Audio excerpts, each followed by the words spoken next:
Hello, and welcome to the latest episode of the TrollbloodScrum cast, where we've decided we're better off outsourcing our beards instead of trying to grow our own.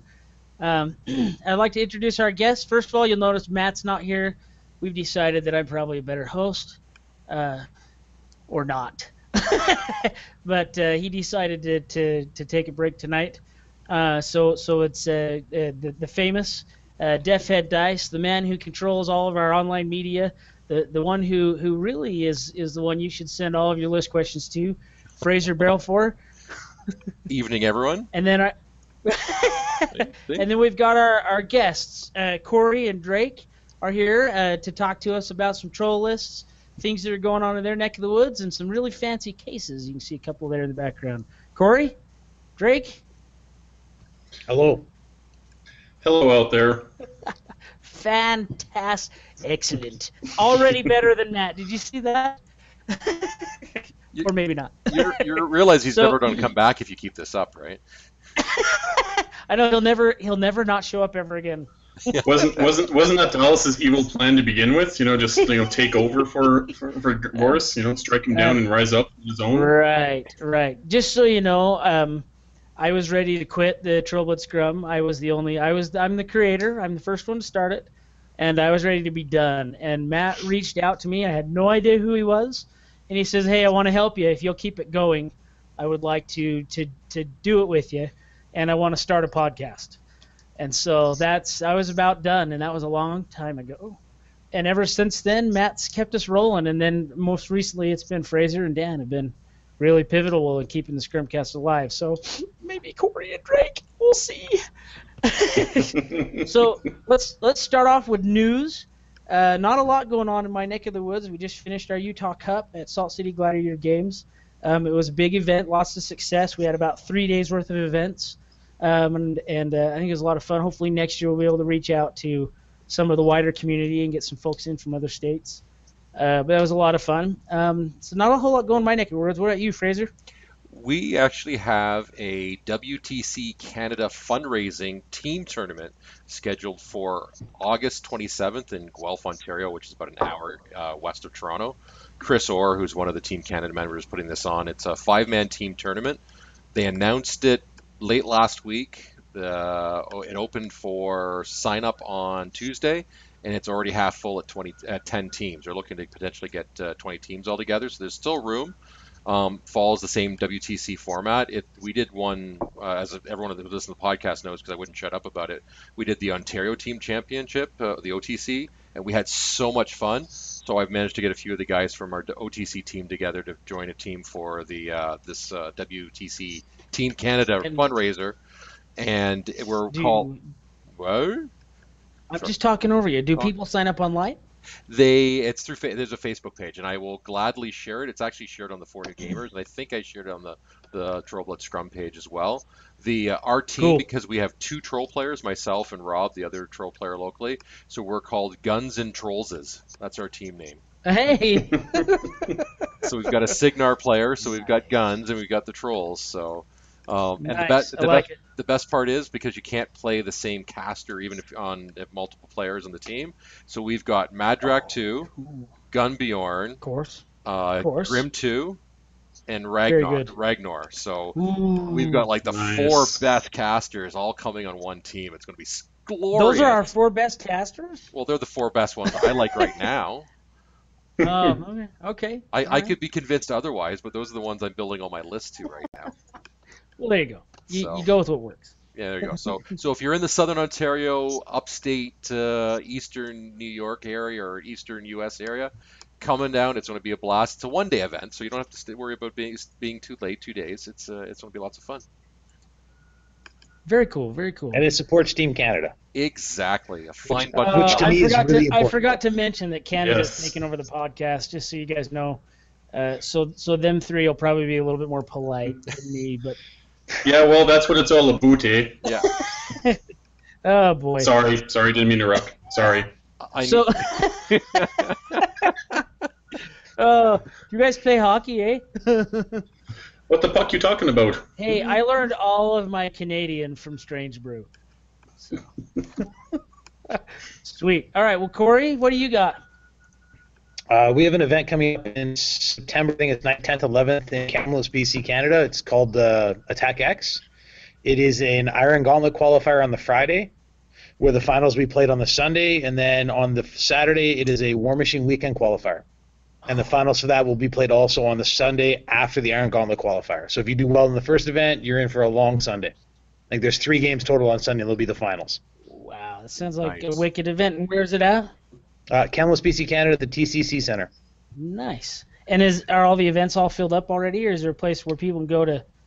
Lots of places to sign. We're running a whole bunch of different games too, so it's a gaming convention, not just War Machine exclusive. So if your buddies play X-Wing or other games like that, now they want to promote other games, but bring them up also. We have late night Saturday and Friday gaming also, so you can come up and do team tournaments and other events if you don't qualify. There's also games on Sunday plus scrambles. Very cool.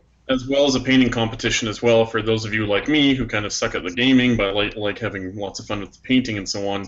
You can have some fun with that too. Sweet. I'm a sucky painter, but I really try hard. So very cool, very cool. All right, well, that sounds like we got plenty going on. Everyone's kind of trying to get through the summer and getting into the fall where there's some other big events. I know there was some pre-release information and stuff from Gen Con that just came out, most notably because we don't care about other faction stuff, but there was word, not a sighting that I know of, but a confirmation of Horrigal Ironstrike, our new Warcaster. Not lesser Warcaster, but epic-y version, so that's going to be pretty cool. That's all I know about. I haven't heard any hearsay of anything else that I Personally, care about. I'm hoping for some kind of flaming warhead type version, like just like Sky Splitter's hammer, but just make it flaming or something for him. Oh, that'd be cool. Well, word on the street is he's very good with pyre trolls and slag trolls. Well, who knew, right? Who would have guessed? My God. So maybe that's why the point reduction went away on the lesser. So, anyways, that's all we got going on there.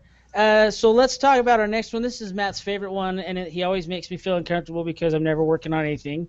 But we're going to go into our next segment. Oh, did I not give? It doesn't matter. Dan will edit it anyways. It's not a big deal. So we're going to do our next segment called What's on Your Painting Table? And we'll let our esteemed guests go first. Drake, what are you painting right now? Well, I haven't had too much time to paint recently, but I am taking part in the local Journeyman League. So I figured I'd do what I'm better at, and I've been cutting up lots of models and doing weird things to them. Nice. Oh, we have pictures. Yes, this is my bouncer with the lovely cool. shield provided by my friend Cory there. Ah, that's fancy. Yep, we wanted to make it look like he was ready to knock some blocks right off. Because I love bouncers, and I was happy to get a second one. Very cool. And, well, just because, let's face it, I'm not a fan of Sky Splitter looking like he's walking around with a pimp cane, I decided to make it look more like an actual hammer.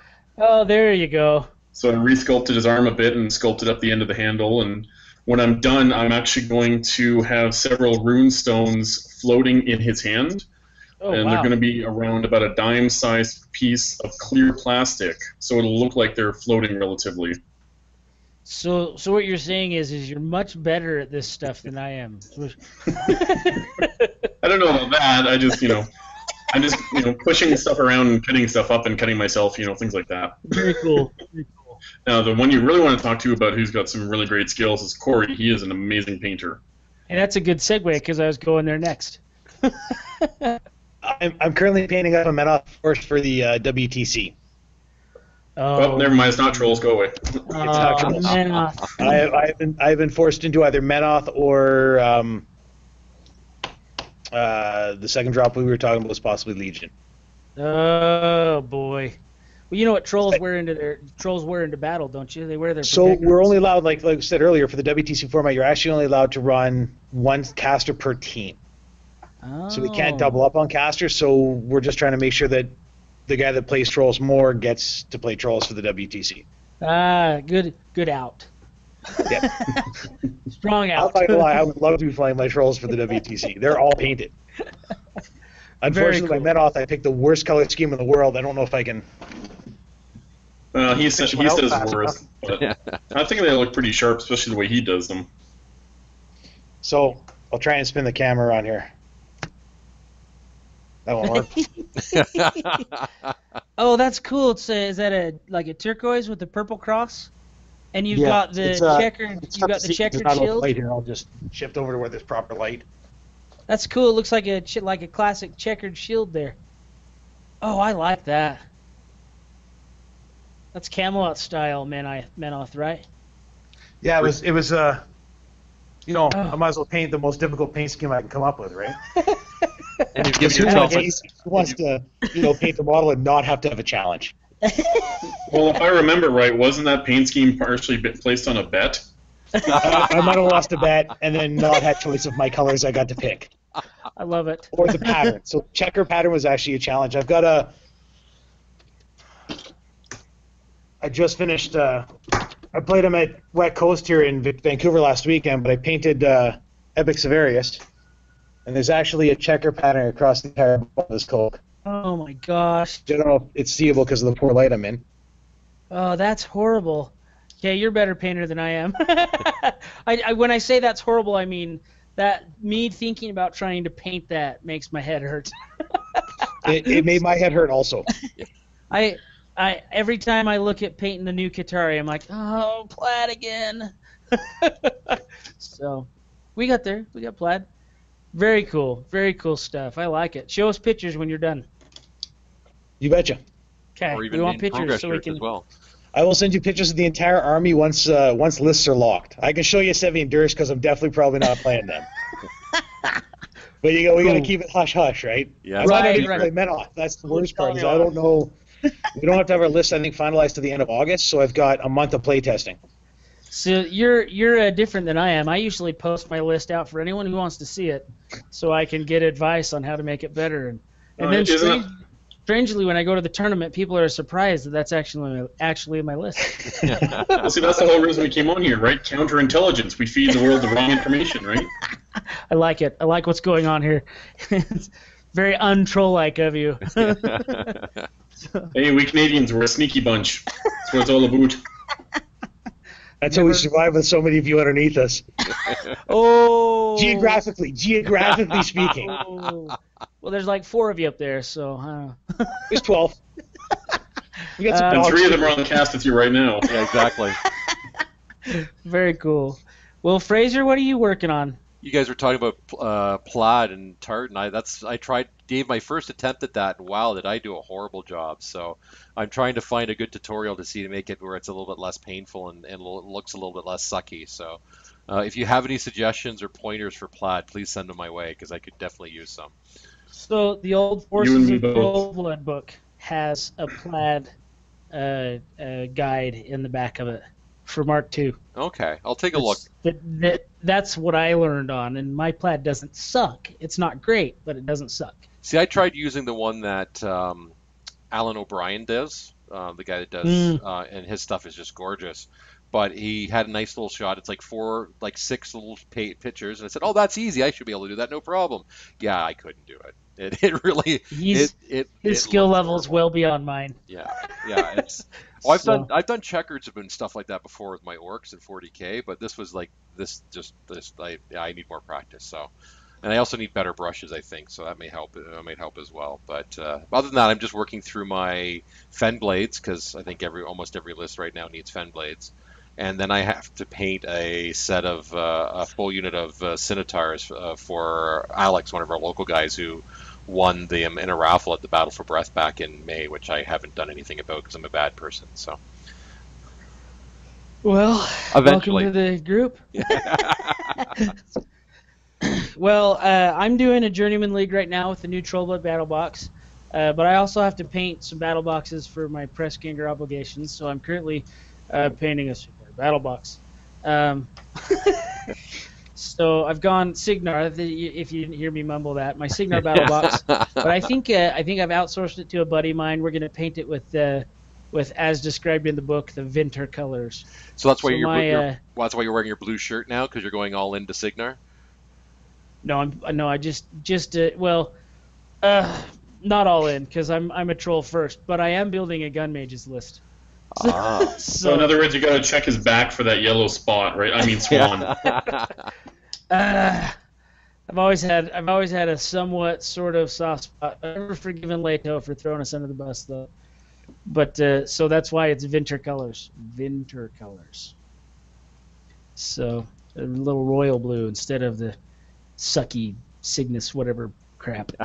Anyways, so we're just working on battle boxes right now, but I'm hoping to get in on my next light. I'm almost done with my 3 that came in the box, and then I think I'm going to paint a Pyre Troll. Even though I was given a few at Lock and Load, for some reason I always own a gazillion Pyre Trolls. So I got an old metal one that wasn't assembled, so I'm going to assemble it and paint the old school one and get that one going. So. Aren't they just your old flame? They just kind of always hang with you. Well, so I don't know if you know this, but back in the day, I was a guest. Before I podcasted, I was a guest on the old Lost Hemisphere podcast with old Menoth John and a few others. And the press king at the time was Jen Ikuta, or the quartermaster at the time was Jen Ikuta. And at the time, I had 6 Pyre Trolls. And the reason was when Primal first came out, the only good AoE outside of a Warcaster that Trolls had was the Pyre Troll. And so I was running a Horthel, which is Doomshaper 1, with 6 Pyre Trolls list. It was actually pretty good back in Mark 1. I happened to mention that on Lost Hemisphere, and they made fun of me. And then over the course of the next 2 months, about 13 or 16 Pyre Trolls. They didn't show up all at once, but they started showing up in the mail. A bunch of people mailed me Pyre Trolls. So ever since then, I've always had more than a dozen painted Pyre Trolls at any time. And then all my stuff was stolen back in January. And then after Lock and Load hit, I'm back up to over 12. So now with the new meta, you have to make one list with all 12 of them and just call it Burns When You Flee. Oh, they're so expensive. 9 points is a little pricey for what they do anymore, but I love them still, and I love the old sculpt. The new sculpt's cool too, but I'm a big fan of the old sculpt. Plus, I like carrying the heaviest models I can find, so all metal models are where it's at, right? Break my shoulder when I go to an event. I was working on a classic Mauler just before I came here, and a Dire Extreme Mauler, so... Oh, the Extreme Mauler. Is he in my case? No. My Extreme Mauler does not fit in my case. Dun, dun, dun. I will correct that.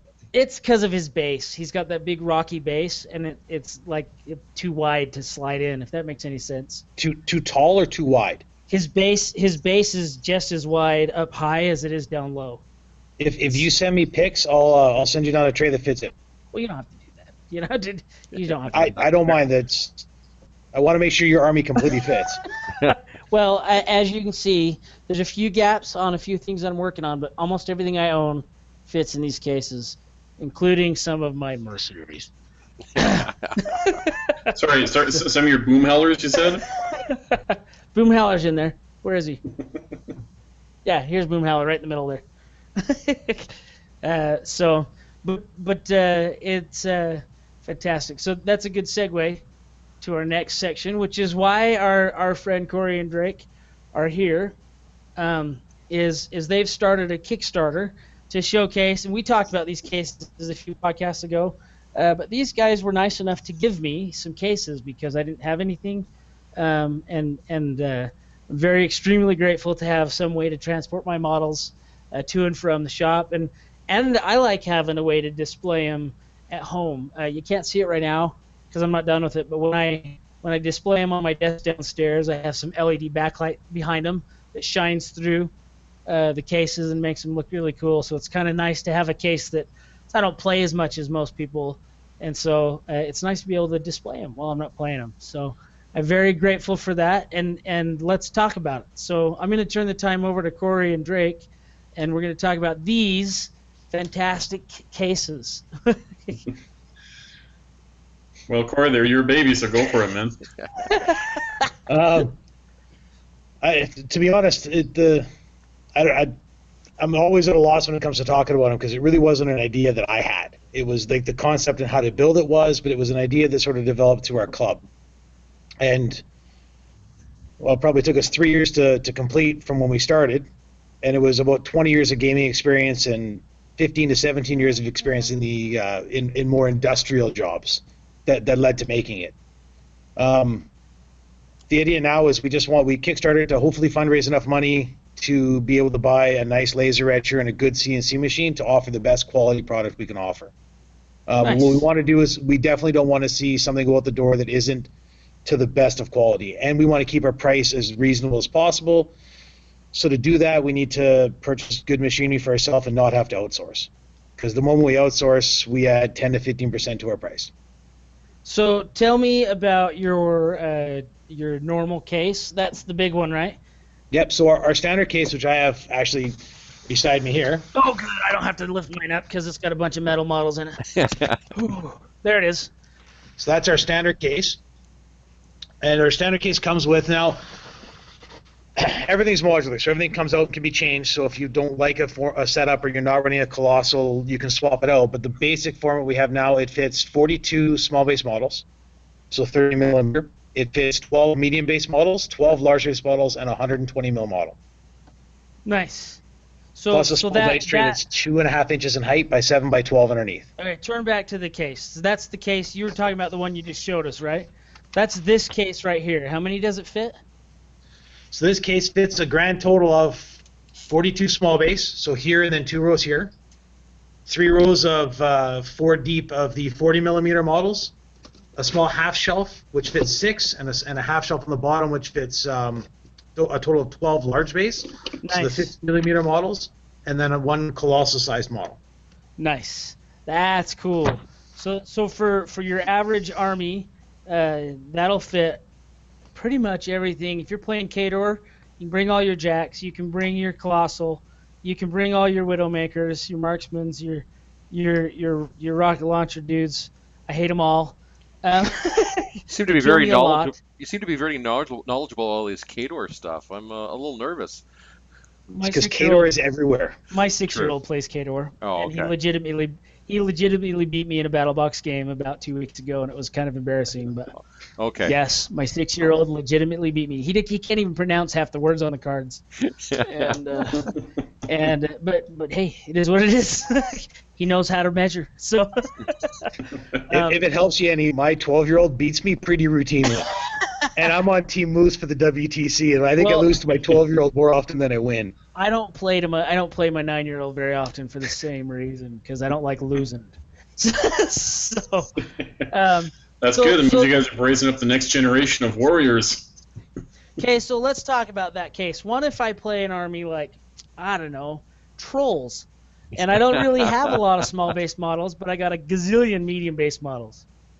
So we have the option to switch out whatever size tray you want for any tray you want. So if you want a full tray of medium base models, the tray will contain 20 models. So what if I don't want to carry my Colossal in the big case? You can take your Colossal out and put 2 trays in to replace it and the half tray that comes with it. You use the half trays now? Nope, you take the half tray out. So I'll just quickly demonstrate it. There we go. So you can take the half tray completely out. You can also take out that the shelf. divider tray. There you go. So the divider is attached to give strength. Okay. So when you remove this shelf, the whole unit comes out. Very cool. And then you can put whatever you want in. You can replace it with 2 full-length shelves, right? Cool. Very cool.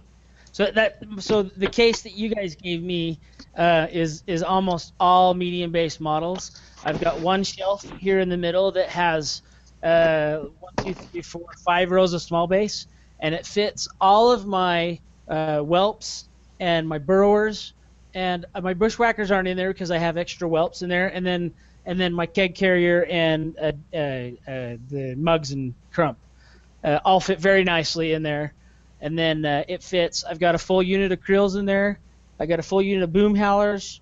I actually have 2 full units of Boom Howlers because lock and load is weird. In here right now, a unit of Fen Blades. I've got Horrigal. I've got 4 Skinners in there because they have Weapon Master now. Sorry guys. And then 2 units of Champions. I've got about 6 Warcasters, some Fire Eaters. I've got a bunch of War Beasts, some Pyre Trolls, a Slag Troll, My nitrile, I think my nitrile is in this case, which we'll get out in a minute. But it fits.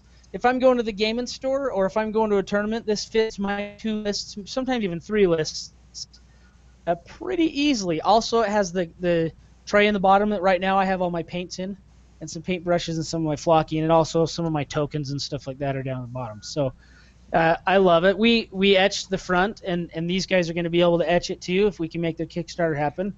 And we won't be able to etch. The one thing we aren't able to etch is anyone else's intellectual property until we have licensing rights. Right. Which so you we need can to build a etch reputation. your name into it. You can etch your girlfriend's name into it. Yeah. You can etch a heart that says "Mom," if you want for some reason. But but if you have, so let's say I got all my stuff, all my troll stuff in this big case, but then I decide I got to bring my Glacier King and my Mountain King too. What do I do? So There we we do sell multiple sizes, and one of the ones we really enjoy. Thank you for the lead into it. It's really nice. So one of the things we did was we wanted to make sure. So your case is actually the first one we built for sale, and it wasn't for sale per se, but it was with the idea that maybe we would start a company. Is I'd been running a Madrak 1 list with 70 Krell, and then a Grim list to go with it. So that's why I built the first one. Nice. And it was just a lot to pack in and out of a bag every game, and it was a lot to pack around in a tray. So I built the case. And Pat had brought up donating a case to you, and I thought it was a great idea. And I love the idea of replacing someone's army. And I'd missed the boat on donating trolls to you because I procrastinate. Sounds like me. Don't tell anyone I said that. So Pat had brought up donating a case. So we got together, we designed it, and what I got was just a list of your models. And I thought, how can I fit this into a case that's portable enough that you can carry? So I want to make sure everything stays under 22 inches in height in case someone has to fly. Right. And I want to make sure everything is always 12 by 7 trays. That way, if you just buy more trays, you can stack your army up on a shelf, and so want to play Signar one day, God forbid, you can then just pull Signar trays out and put them into your shelf.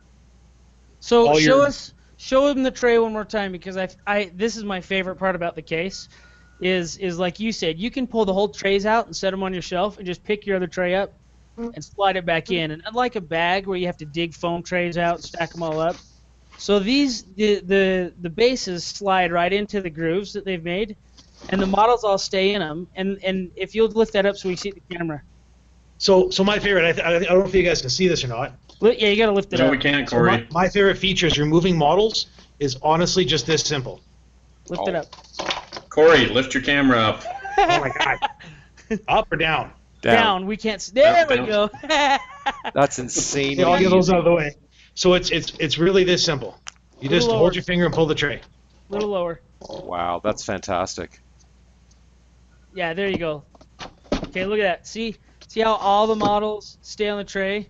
And one of my favorite things about these trays is if you'll let it come to me, is they made this colossal one for me, but all of their cases, if you can see mine, all of their cases, the models fit in, so you can turn the case all the way upside down, and the models stay right where they are, which is cool because that case is too tall for my trunk.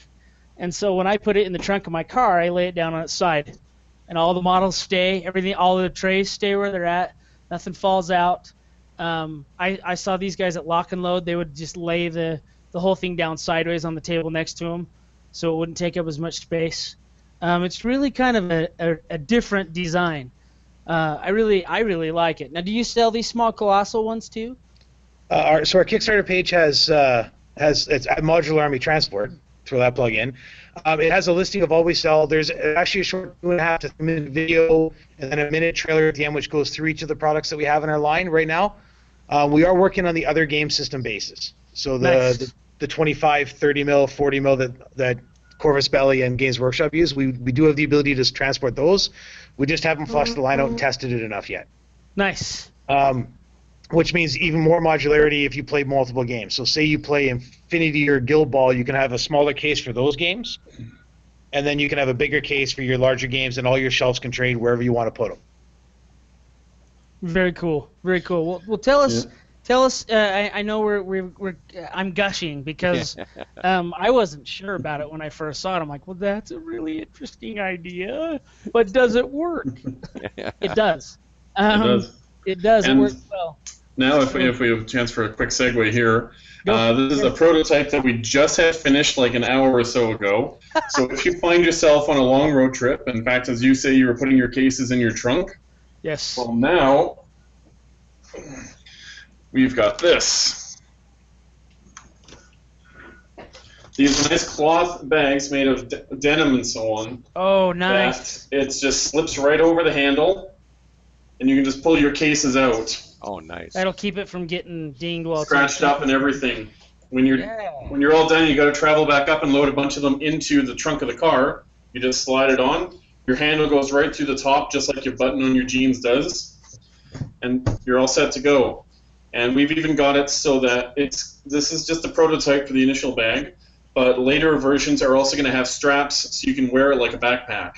Very cool. Awesome. Make it a little easier. I said it before. It's not fragile, even though it looks like it might be. These are pretty durable. I actually dropped my small one, and they don't break. Like I said, and the models stay. I set it down sideways in my trunk because it's obviously too tall to fit in my trunk otherwise, and nothing falls. Everything stays where it's at. Nothing slides around. Gotta be honest with you, I like it. So what I'm getting at, guys, is if you want an interesting, different case, it's modular Army transports on Kickstarter.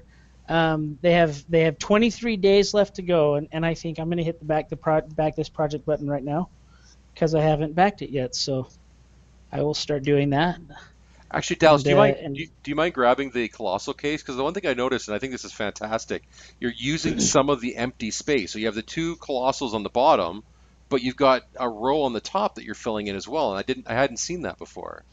Yeah. So I don't know if you guys can see this, but I've got and this is intellectual property, but I cut vinyl out and put vinyl on the side of it, so you guys know vinyl looks great on these cases. So I've got my I've got my Galleon and my Mountain King there. But if you look up here in the middle, I've got my Storm Troll, my keg, the keg dude. I forget his name because I'm a bad person. And then his name's Kill Lifter. There we go, the Kill Lifter. I'm a bad person. But Just a bad troll. But they can do that. Okay? They did that for me when they donated this case, and it holds all the extra medium-based models. I can hold about 4 along the top there, and I think it's great because I don't bring a lot of heavies usually, but I am going to play a Mountain King and a Glacier King at the same time. So I like the idea of putting all my War Beasts in this one box and then bringing my units in the other ones. So well done, fellas. I like it a lot. To finish the story behind your case, Pat gave me a list of the models you were getting, and the list they built was actually 3 lists. It was a Gristle list. Gristle list. Borka's Family Reunion. Yeah, and Borka Family Reunion. So you had 3 lists to build. Right. And I calculated the models out, and it was actually 1 model more than my standard case, but my case size would fit. So I was scrambling. I'm like, well, how do I get this base in? That's why your trays have some medium and some large, or some small and some medium. So what you're saying is I have unique trays? Yes. Nobody else can get?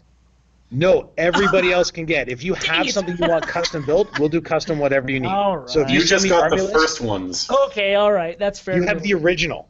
The original. We have a player in town here who plays Retribution and doesn't run Hyperion. So his case is only 3 trays and a really small dice tray. Okay, that makes sense. Yeah, it's really cool. So let me go back to the Kickstarter because I'll say the name wrong. Modular Army Transports. It's fantastic. You can donate at a low level for a dice tray. You can donate at a higher level for a case. Their cases are cheaper than comparable other people's cases. It looks like, for the most part, unless you don't count the cost of foam. It's very well priced. I believe shipping is also included in the Kickstarter. Yeah, it looks like it. So very, very cool. I highly recommend it if you've got the flow and if you want something. For me, the big bonus is it's something I can use as a display case while at the same time using it to carry stuff around. So.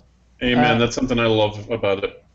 Yeah, it's one of my favorites. Like I said, I don't get to the shop every week. For me, it's every other week or every 3 weeks, and so it's nice to have a place to, because I spend a lot of time painting and stuff, and I want to be able to show it. Even though most people don't care about my nerd stuff, I care, and so anyways, we've gushed a long time about this.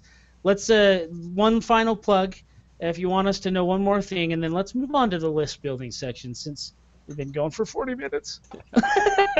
I'm good with the list building section. The last plug would basically be that the cases are built to make gaming a more enjoyable experience. What I found at multiple lock and loads and all the other conventions I've traveled to in the last 6 years for this game is that packing around a bag all day, plus an army tray, plus whatever else, became cumbersome.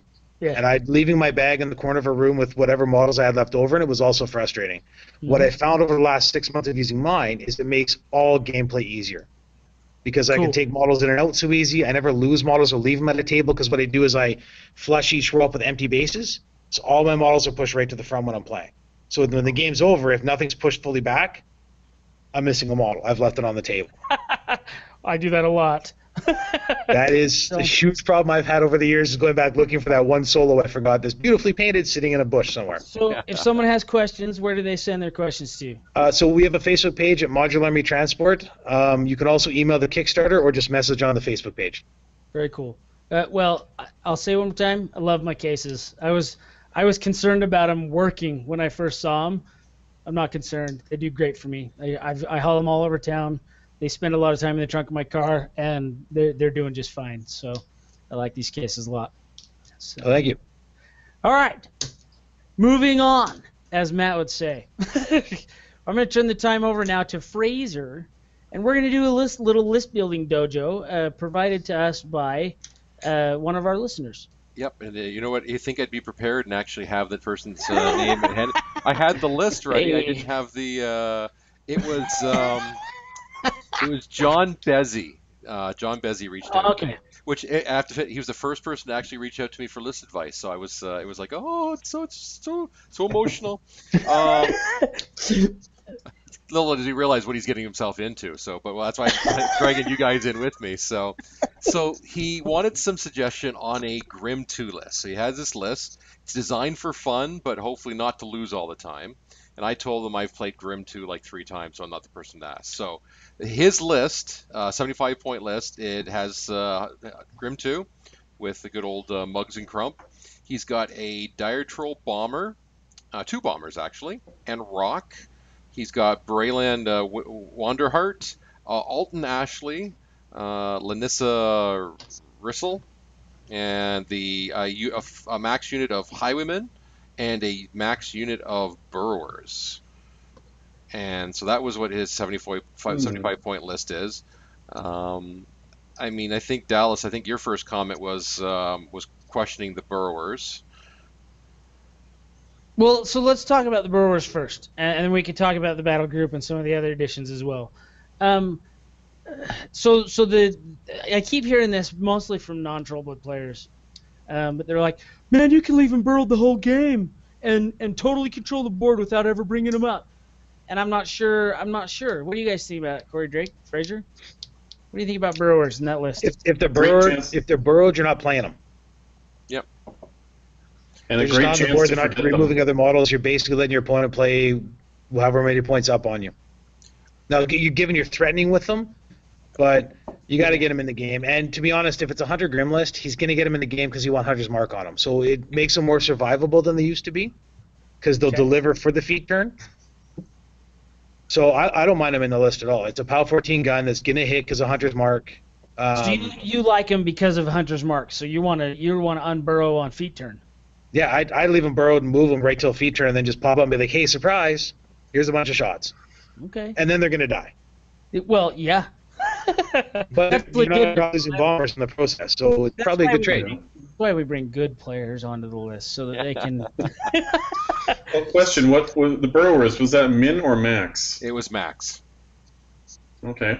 I'd almost wonder if you'd want to drop them down to a min so you'd still be able to surprise them later on with the Burrowers, and maybe try to get someone like the Chronicler in there, because the Chronicler with the Highwaymen, just from my games, it's been pretty solid.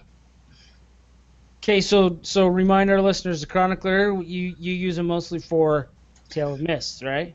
Exactly. Okay. So now, yes, in Mark II, it was hilarious because you could put Tale of Mists on them and have them running around in the open, just completely hidden, which was hilarious. It's not as good now because they lost camouflage, but it's still a pretty solid team having him with the Highwaymen, I find. Now, are we worried about Highwaymen dying because they're pretty much your speed bump? So how do you keep them? How do you deliver them? What are we doing to keep them alive? Well, the Chronicler does give them the added defense, but I'll let the actual good player tell you the better ways to do it. I like the list Max Digmies, to be honest. I think it's going to deliver more punch at PAL 14s, and your Highwaymen are going to survive because of the Digmies. This looks like a turn 2 feat list. Yeah. Like, I don't think he's going to play past turn 2 without a feat, and with Mortality in the spell list on Grim plus the other, I think it looks solid with the exception of Rock confuses me a bit, and same with Lanissa. And I'm guessing that's a package together to get extra range for the Assault Spray and to give you a big beefy jack, but that one confuses me a little. Lanissa, maybe no. Yeah, I guess I would bring her for Pathfinder, but that list doesn't really need it. I think it might be the Prey or whatever spell that she Hunter's has. Mark. Hunter's Mark. Hunter's Yeah, Mark. Hunter's Mark with Rock, get him really going in the right direction when you want to. Maybe help deliver. I like Rock a lot in Mark III. I think by So himself, do I. I just don't think he needs the extra 2 inches. But she's only 3 points. I'm with you. What do you add instead of Lanissa? I to be honest, I don't know. I think Lanissa's fine because it's the last 3 points. Yeah, I'm with you on there. I'm not quite sure. I like the battle group a lot. Double bombers are awesome. I love double bombers on Mark III, especially with a guy like Grim's going to make them work, right? Yeah, it is. Plus, now that I have Far Strike, they're pretty much the same Fury efficiency they were before, but you don't have to figure out how to snipe them anymore. And on the feat turn, they get to have snipe anyway. So I like the bombers. I like Primal. I like Rock's Animus on the bombers. If you don't get it done on feat turn and they need to start doing some heavy lifting, I like having disposable bombers that you can run in after they've done all the heavy lifting on feat turns. So I like that. Maybe keep Rock back to protect your caster until end game. That's how I see it, anyways. And Rock's going to kill whatever he touches. Especially with Mortality. Yeah. Oh yeah. Yeah, with Mortality and Berserk.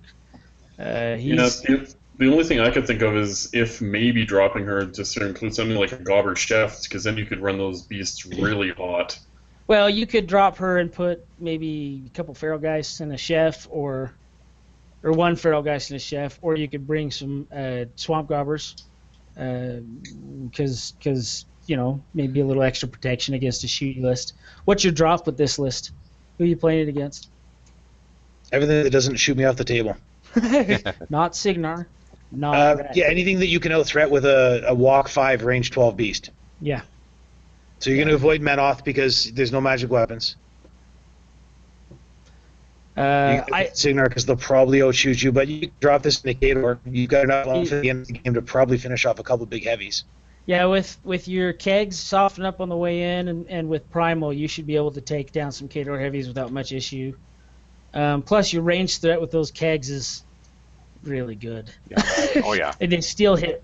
I mean, we're paying a premium now for what the bomber does, but he still does it really well, and he hits like a freaking truck at range, which is always a bonus. So like a throne truck. So I see, early on I wasn't sold on the Burrowers, but you've given me good cause to maybe like them. And I think the Burrowers still have that psychological thing too, right? Because people that they're burrowed, they're not going to, they don't know when they're going to come up. They still have that sort of psychological threat.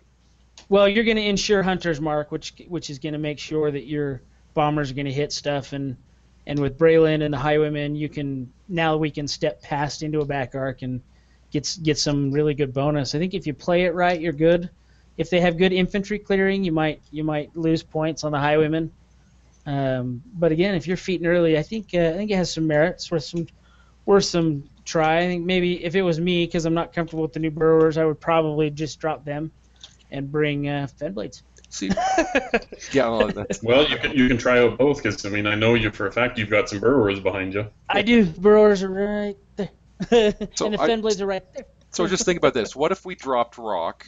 Because you want some good melee. Why don't you drop Rock for 2 slags? Because if you're going up against Kador, you're getting the 3 dice on any melee, and you're getting that assault shot ahead of time.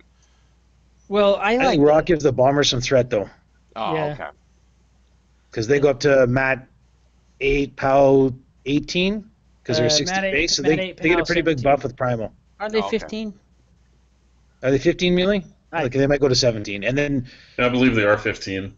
you can always spell it for -2 more armor, right? So effectively, you're a 19. Yeah, with mortality and primal, they're effective Mat 10 POW 19 Oh, wow. Yeah. Okay. with mortality. So with the right stack, you're gonna kill stuff. Yeah, was the stone in there in that list? No, No stone. Okay. no, and I don't think you need the stone in that particular list. Yeah.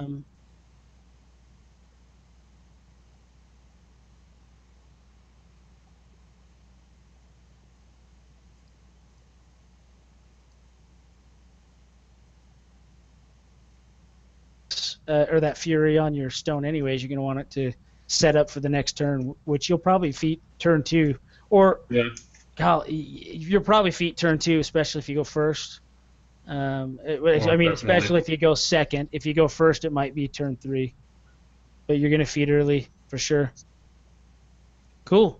What else you got, Fraser? That was the only list that we were sent. I don't know what do you. What? Okay, I'll go by the idea of sending out secret stuff before we're supposed to. So Oh, perfect. my list for the WTC fundraiser is going to be Madrak 2. So I'm taking Madrak 2 with Mulg and who is he coming with? Pyre? No, what did he come with? I have to check my list. But he's also got a full.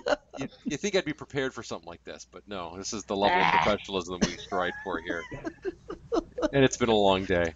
All you guys out still being early evening when it's almost 11 o'clock here. You ever notice how War Room takes longer to load, especially when you're on a Well, it podcast? just had a big card update for me. Well, isn't that just a throwback to the old War Room? So you know it's not actually a brand new working proper tool.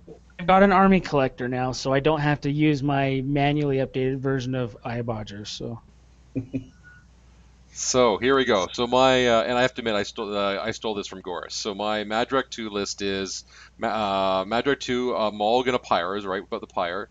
The Fenblade Kithkar, a Fellcaller hero, full unit of Fenblades with the officer, the Long Riders, full unit, a full unit of Warders, and the Creelstone with the Elder.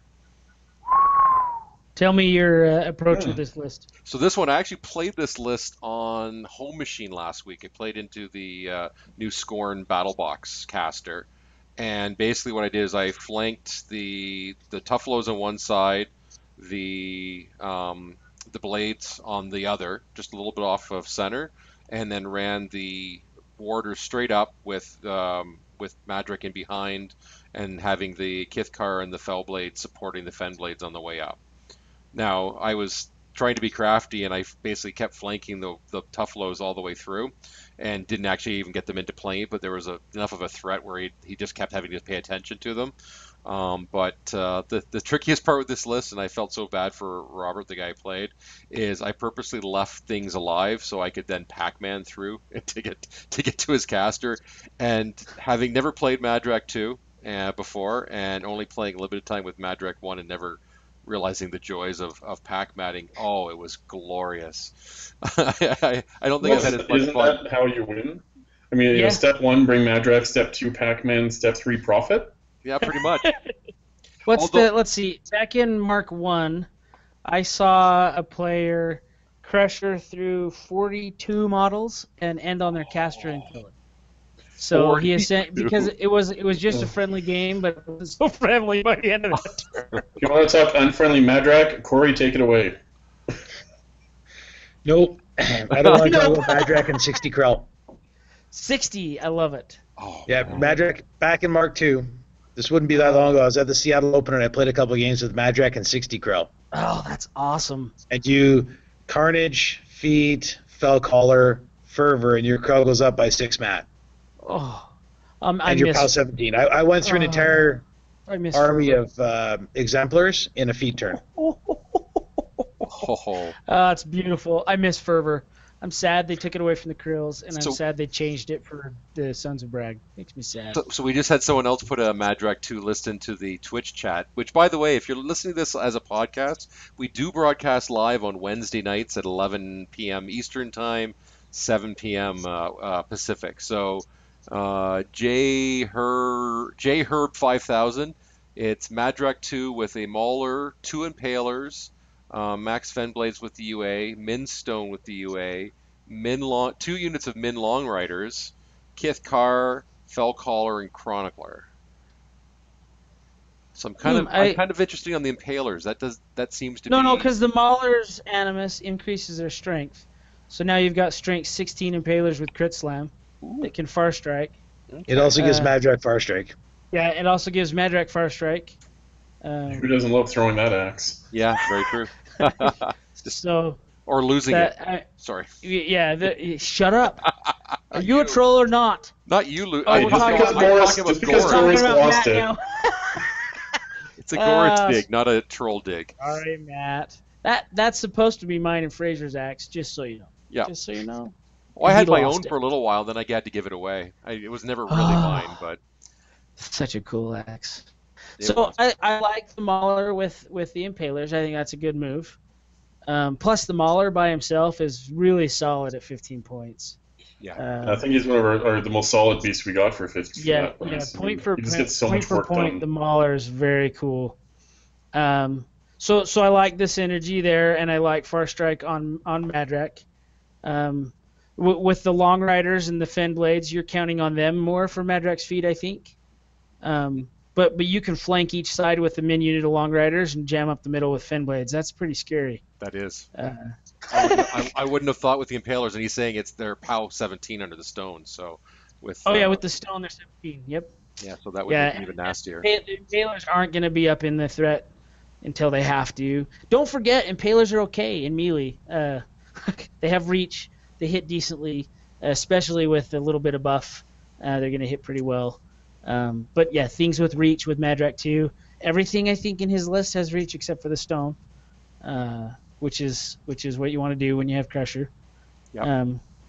I like it. I think it's got some potential. It's definitely worth trying. If Frank was still here, Frank, we miss you. He would find something wrong with it. But I'm hard pressed every time I look at Madrak 2 and build lists to not add a Bulker and Shamblers. there's something there, I think. We're Puritans, though. I understand that. I'm not. I'm a dirty, horrible ginger with no soul. I like the Witch Who Doctor. plays Minoff? Let's be honest. He doesn't play. The Beard plays. Let's call it what it is. No, the beard is what's pulling him back to the Krills. Come on, you know you want to come back. Good call. Good call. So At September 25th, I'm back to being the troll player. So J Herb, I like it. I would be very interested to see how it works for you if you've played it yet. If you're listening, I would love to hear feedback on that list because I like the way it feels, and it's something I can see myself at least toying with. So let me know. And if you don't want to post it online, post it. Send me an email. thegreatblah@TrollbloodScrum.com. I'd like to know. I'd like to see how that one works. Or put on the Facebook group, I- or Facebook message us so all of us see it, not just Dallas. Keep all the There secret you tech go. to himself. No, I want it all. I want to sound smart when we do the podcast. I've been trying to do that for years. I mean, Well, I think that's done well. Let's just end off with one more final thing and talk about errata. So errata just came out. They toned down Madrak. We saw that coming. They toned down Assault and a few other things. A lot of the errata was just clarification, I think, to show intent rather than rules as written, which we've all played against players that argue versus ROI versus ROW. So with the new errata format, I like that they're willing to change to show intent and rebalance based on strength, which could hurt Madrak more in the future. But right now, I think he's okay. I think the one that affects us specifically was they changed Assault and they took Gunfighter away from Mountain King. And my initial reaction on the Mountain King was like, "What the heck, man?" But I think I've changed my tune a little bit. But let's hear what you guys think about those two changes specifically. I wanted to ask you guys about that actually, because yes, they took away Gunfighter from the Mountain King, But doesn't it state somewhere that all Gargantuans and Colossals have Gunfighter? Or am I just really bad Doesn't say they have remembering? gunfighter, but it does say all Gargantuans can shoot while in melee. So yes. And there was one other thing I did notice in the errata was Doomshaper 1, his staff. They corrected it, so it's now removes the fury from enemy models. Because that wasn't stated before, and I know I was doing a little bit of listo-joing where I'd basically run a couple of Glacier Kings or something, have him come up behind and crack him in the back of the kneecap to just get that fury right off him and calm him down. They clarified it, but they also made it so you can really... So that's... Okay, we'll back up a little bit. So or I'll backpedal after we talk about Doomshaper. I think with the Doomshaper thing, some people were shenanigans off it. I think that change specifically shows intent. I like how strong that staff is if you get into melee. The only problem is if you're in melee with Doomshaper, something's gone horribly wrong. He's slow. His stats are bad. Unless they run one of their beasts up in or jacks up in, you can like neuter them good, so that your stuff can kill them. But if Doomshaper is base to base or within 2 inches of the enemy Warcaster, either they're not a good player or you've just about lost the game. Or you're doing an alternative battle box.